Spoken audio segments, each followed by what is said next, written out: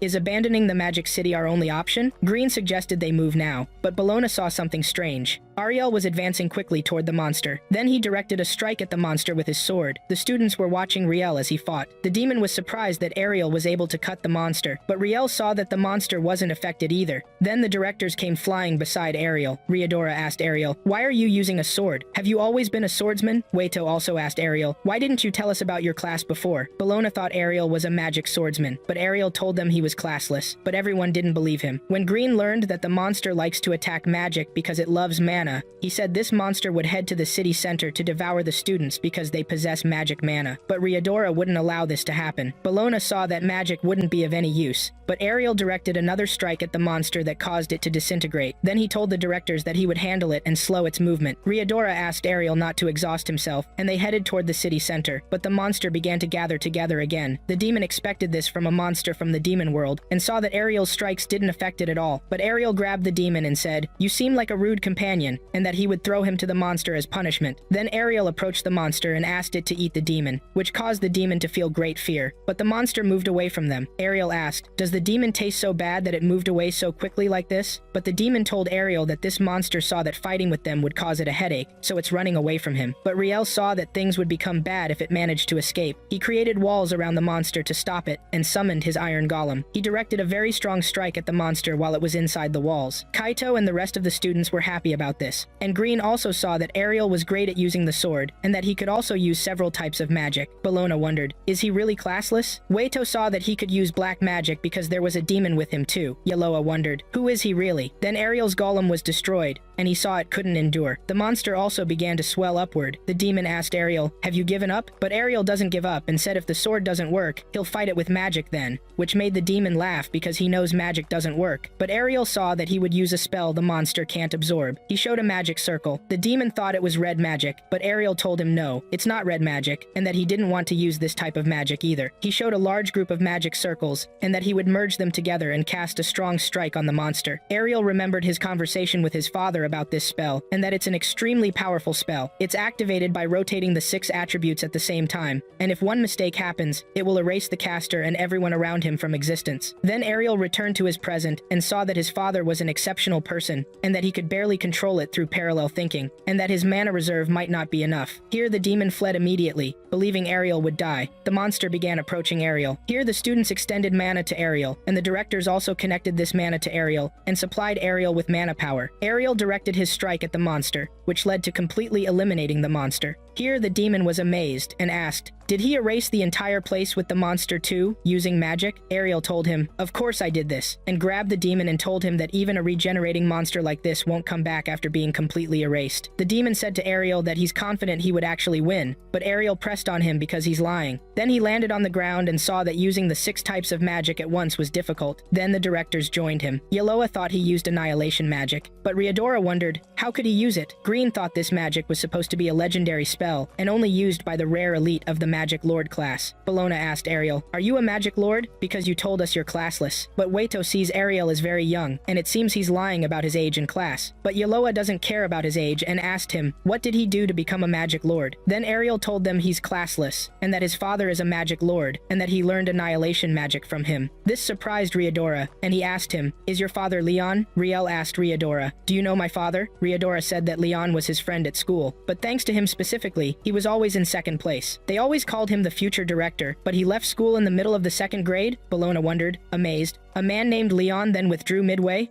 Ariel asks if his father was also known at the Blue Magic School, and Bluna also remembered a colleague who was younger than her with that name, but he suddenly disappeared. Ariel said that his father told him he studied all practices one after another. Ray saw that Leon was a workaholic, and remembered that he attended some of his classes too. Then Green said to Ariel, "Since you've become the son of the Magic Master, did he tell you something about how to become a Magic Master?" Ariel said he knows, and said, "You must acquire all skills across the entire spectrum of magic and raise them to the highest level," which surprised all the directors. Then Redora asked where did he go. Ariel went to search for a piece of the monster and actually found it. The demon saw that Ariel is very stubborn. Ariel picked up the piece and moved with it along with the demon. Then we moved to Ariel's room, and Ariel used the monster to collect garbage, which made Ariel happy, but the demon was very angry about this. Then the demon asked Ariel, "Why is he attached to you even though you tortured him?" Ariel answered that this type of monster doesn't feel pain, and that he also considers the fight they had just a game to him. Then Ariel's friends came, and Kaido asked Ariel, "Are you really going to leave?" Ariel asked Kaido, "Where did you hear this from?" Kufa said said that the director said this. Kaito asked Ariel to stay until graduation, because leaving is very hard on him. But Ariel saw that if he stayed, there's nothing else he would learn at this school. But Kaito still has a lot to learn from Ariel. But Ariel told Kaito that he doesn't remember ever becoming his teacher. Ariel's friends felt sad and also got angry at him and told him this. But Ariel told them he will leave the school, but he will stop here again if he gets a chance. Kaito saw that Ariel should do this. Colette asked Ariel what he will do after leaving school. Ariel said he will go home and his family is worried about him because he left without telling them. After that, he will go to Monster City. Kaito asked Ariel, "Is this the city where all monsters from the world are gathered?" But Ariel told them he got a new monster and wants to learn how to adapt with it. Kaito asked, "Did you get a monster other than the demon serving you?" Which made the demon angry when he heard this. Ariel indeed told them this and pointed to the monster, which disturbed them when they looked at it. Then Ariel brought the monster closer to his friends, and the three looked at it very closely. Colette saw that this monster looks like the monster she killed yesterday, but Ariel told her it was a coincidence, and Colette thought so too. Then Ariel told his friends the monster's name, which is Wob Wob. Colette touched it and saw that it's cute. She wished if yesterday's monster was also cute. The demon was laughing hard because Ariel didn't tell them that this is the monster from the beginning. Then we moved to the director, who was asking angrily, why would a magic user of this level leave the city? He saw that having a magic user of this quality would be a high economic boost, but Bluna saw that they don't have the right to prevent him from leaving. Yalua said they couldn't win against him, even if they all attacked him together, but the director was shocked by this. But Blaj appeared and told the director that it's okay, and that they learned the requirements to become a magic master, which means they can create a new magic master. But the director spoke very normally and said this might be true, but how long will it take? But he felt terrified when he saw himself talking to Blaj, and that he came out safely. Blaj told them not to worry, and that his physical body is what the monster ate only. The director asked, so are you dead now? Redora is shocked because he can see Blaj through him. Bluna asked him, are you a ghost? But Blaj is happy about his return, and told them that black magic is indispensable for whoever wants to become a magic master. Then we moved to Ariel, saying goodbye to his friends with great love and peace. He left the school going to his home and flew high, but there were those watching him sadly because he was leaving. He moved to his home and met Rainer, and with him were the demon and Wob Wob, which made Rainer laugh at him.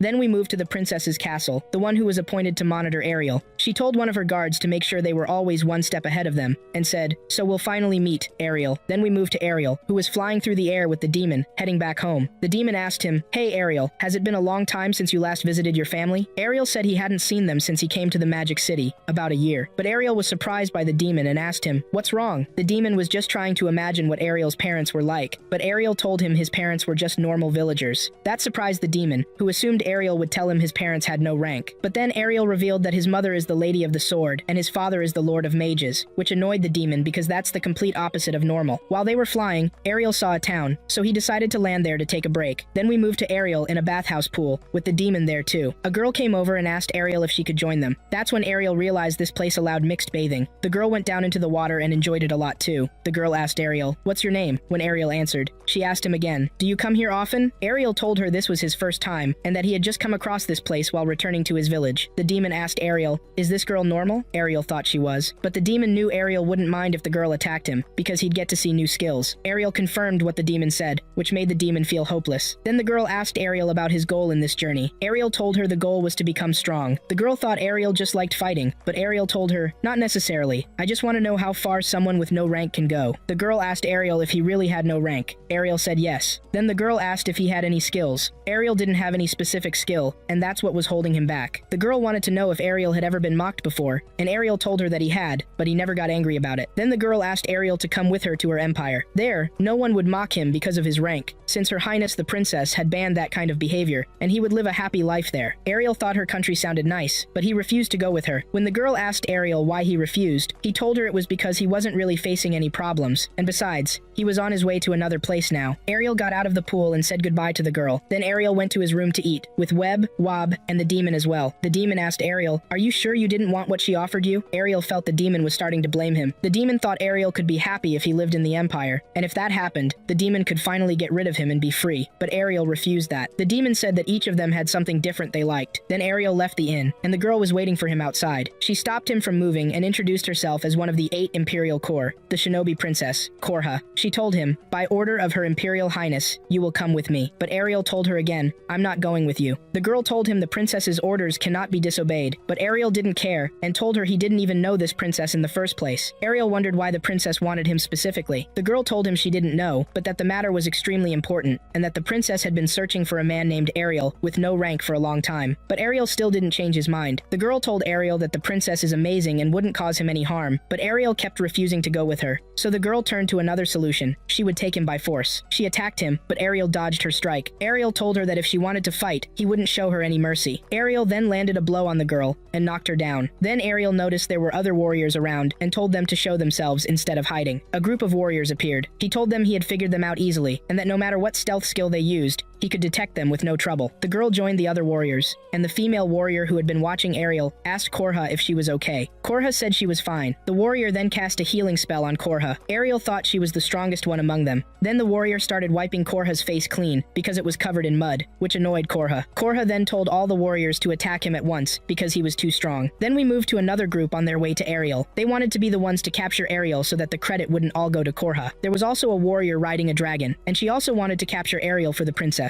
When they arrived, they found the warriors and Korha lying on the ground from Ariel's blows, which surprised them. The dragon warrior asked, "How many people did you face?" One of the warriors answered, "Just one. Ariel, the one with no rank." They were shocked that only one person did all this. The dragon warrior wondered who this Ariel was and where he had gone. Then Ariel appeared to them from behind a tree, eating food, with the demon beside him. The demon said to Ariel, "I told you we should leave here quickly before we get into a fight with someone," but Ariel told him he got hungry again after fighting them. Ariel stepped up toward the new warriors. The dragon girl introduced herself to him as Dora, Princess of Dragons, and told him he would come with her to meet her Imperial Majesty. But Turga, the Beast Lord, said this mission was hers. Ariel told them, "I get it. You can all attack me at once, or each of you can attack me one by one. But I have one request. Each one of you should attack with your strongest skill." This made Turga angry. She told him, "You're going to pay for what you just said," Dora said to Ariel. "Don't die before we get you to her Imperial Majesty." Turga attacked, and so did Dora's dragon. But in the end, they were all thrown down to the ground with their previous companions. Ariel saw that none of the skills they used were worth mentioning. The demon told Ariel that he should consider himself now a being beyond human, not normal at all. But Ariel was still puzzled about why the Empress wanted to summon him like this, with such insistence. Korha said to Ariel, "You really are strong, but even so, there's no way to compare you to Her Majesty's skill." That made Ariel curious to learn about the Empress's power. He wondered if she worked in a way different from his mother's sword and his father's magic, which shocked the demon. Ariel decided to go to the Empress now. Then Ariel moved to the Imperial Palace. When he went inside, a group of guards appeared in front of him. The Battle Princess introduced herself to Ariel as Rihanna, one of the 8 Imperial Corps. There was also the Lady of Specters, Abregia, who told Ariel that the Empress wanted him to come to her throne. The Pirate Princess, Kenna, was there too, and she wanted to challenge Ariel to a duel. The Saint, Fina, was also there and asked Ariel to go to the Empress calmly. Ariel didn't object to any sort of fight as long as he would see new skills. That made the warriors get ready for Ariel, though the demon thought they really shouldn't even try. Then we moved to the Empress's throne. The Empress asked her guard, "When will Ariel arrive here?" The guard told her, "He'll be here soon." After that, 2 warriors entered the hall, but they collapsed to the ground, and it was Ariel who had done that to them. He was standing behind them. Ariel had thought they would have great skills and that he'd get to see some amazing moves from them, but nothing impressed him. The guard was shocked that Ariel had been able to defeat all the warriors. Ariel then asked about the Empress, who supposedly had business with him, speaking in a mocking tone. That angered the guard, who told him she was the magic duelist, Arnella. While she was threatening Ariel, the Empress rushed at Ariel and hugged him. The Empress turned out to be Ariel's sister. Ariel tried to push her away from him, and everyone was stunned. Ariel then asked his sister, "Why am I here? I need some answers." He asked his sister, "Why are you acting like an empress?" Ariel's sister told him she was acting like this because she made a promise to him. She had built her own country with no discrimination based on ranks, because she promised him she would do that. She said, "Here, people don't look down on those without a rank. You can live a happy life here, Ariel." The warriors were amazed by how great Ariel's sister was. She told Ariel that they would all live in this place, and that she would summon their mother, their father, and their little sister Mira as well. But Ariel refused, which upset his sister. She asked him why he didn't want that, saying she had done all this for him, and that she had put in a huge amount of effort for all of it. Ariel apologized to her, and told her he had things he could do in other places, so he couldn't always be here. That annoyed Ariel's sister even more. She asked him what exactly he wanted to do, and if it was really impossible for him to stay here. Ariel said that he had no rank, but that this was exactly why he could master anything, unlike others. His potential had no limits, and he enjoyed putting in effort, spending his time learning new skills and customizing them. The strength he gained from that was fun for him. Traveling and leaving home had let him meet all kinds of people. He discovered that each one of them had a goal they wanted to achieve, and experiences like that had made him mature faster. "So, even though I'm grateful for what you've done for me," he said, "I want to keep moving freely, just like I am now." At that moment, Ariel's sister understood what he meant and told him that he was an adult now. She said to him, "It's fine, do whatever you like." Then Ariel thanked his sister Estia and told her that he would come back to visit her her whenever he felt like it. He said goodbye to her and left. Then Estia said, "If this is what you want to do, Ariel, then I'll also do whatever I want." She used her power, her strongest skill, the one that makes everyone obey her. Ernla then asked Estia, "Are you using this power to make your younger brother follow your desires?" Estia confirmed this, saying that younger siblings have to obey their older sisters. Then she ordered Ariel to stop, and Ariel actually stopped moving. She told him to turn around to face her, and when Ariel turned, Estia said, "I've waited for this day for a very long time." She said to him, "Now, Ariel, you're going to marry your big sister," which shocked the guards. Ernla said to Estia, "So in the end, you're just a selfish sister who's madly in love with her brother?" But Estia told them to be quiet and then said to Ariel, "You're going to marry me," and she cast the obedience spell on him. But Ariel didn't show any reaction, so Estia said to him, "You're really shy, Ariel. Then I'll make the first move." She ran toward Ariel, wanting to kiss him, but Ariel put his foot in Estia's face, knocking her to the ground. Estia asked, "Why don't my skills work on you?" Then Ariel told them, "I heard the Empress's skill is the strongest, so on my way here, I was thinking about what it could be like. I understood it from the very first moment I froze. It wasn't that you cast some magic spell on me, or that my legs were actually unable to move. On the contrary, I could feel that the spirit of the wind was what was acting." Then he thought that the condition to activate the spell might be that the target has to hear her voice, so he made himself temporarily unable to hear. On top of that, you can't give two different orders at the same time, he said. This made Estia cry a lot, but Ariel thought that this skill might really be the strongest, depending on how it's used. He said, "You made all these guards obey you because of this power," Fina said. "That's not true," Kana said. "Of course that's what happened." Rihanna said she was deeply moved by Estia's will, and that they chose to follow her to the bitter end. Agbergia said that Estia's loyalty to the country isn't just for show. At that point, Ariel understood that his sister had grown up too. He said goodbye to her and told her he would see her soon. But Estia felt sad because Ariel left, and she realized Ariel still worried about her despite everything. Ernla confirmed this to her, but Estia thought the reason was that he loved her, and that siblings' love is eternal, and that she would be waiting for him, and she would become stronger so she could make him hers alone. The guards were shocked by Estia's words. Then we moved to Ariel's house. His parents were there, and when Leon saw Ariel, he welcomed him. Ariel told them that he had become stronger than before. His mother hugged him and told him she had wished he would tell her he was coming back home, but Ariel told her he would do that next time. Then Mira came and hugged Ariel too. Ariel noticed that Mira had grown as well. Mira told him, "That's because you disappeared somewhere for a whole year," and she asked him not to disappear like that again. Then the demon appeared to Ariel and said, "Your family is as normal as you told me." Ariel told him, "I told you that from the start." Then Mira said to Ariel, "Do you have something with you?" She grabbed the demon and asked, "Is this a present? Can I have it?" Ariel told her she could do whatever she wanted with it, saying, "Take this trash too." The demon begged Ariel to stop, but Mira was extremely happy, while the demon was sad and said, "I'm from a high-ranking class, and yet this is happening to me." Then Ariel told his mother that he had met Estia. His mother asked him if Estia was okay. Ariel assured her that she was fine. Rainer was watching Ariel from behind, happy that he had returned. Then night came, and Mira fell asleep holding the demon beside her. The demon was crying a lot. Then we moved to Ariel's room. Rainer came to him and told him that since he had come back home, she wanted to talk with him a bit. Ariel immediately agreed. Rainer came closer to Ariel and said she wanted to ask him about the Magic City. Ariel told her he also wanted to know what she had been doing. Rainer thought this was good, because she had assumed Ariel didn't care about that at all. Then Ariel said to Rainer, "Over the past year, you've been training with my mom from the start, right? When did you get stronger?" This made Rainer laugh, and she told him, "So that's what matters to you." Then Rainer moved closer, sat down, and asked Ariel, "How was the Magic City?" Ariel started telling her about it. The next day, Mira screamed, which made everyone worried. While crying, she told them that Ariel had disappeared somewhere again, which shocked everyone. Rainer had a feeling he was going to do that. Ariel was flying in the sky. Vans was fighting monsters. Lilia was also watching her father spar and collecting money from the trainings. Ariel's friends at the magic school were still close as ever. The heads of the magic schools were checking the new rules. Then we go back to Ariel. He said, "What kind of skill am I going to encounter this time?" He couldn't wait and kept on flying.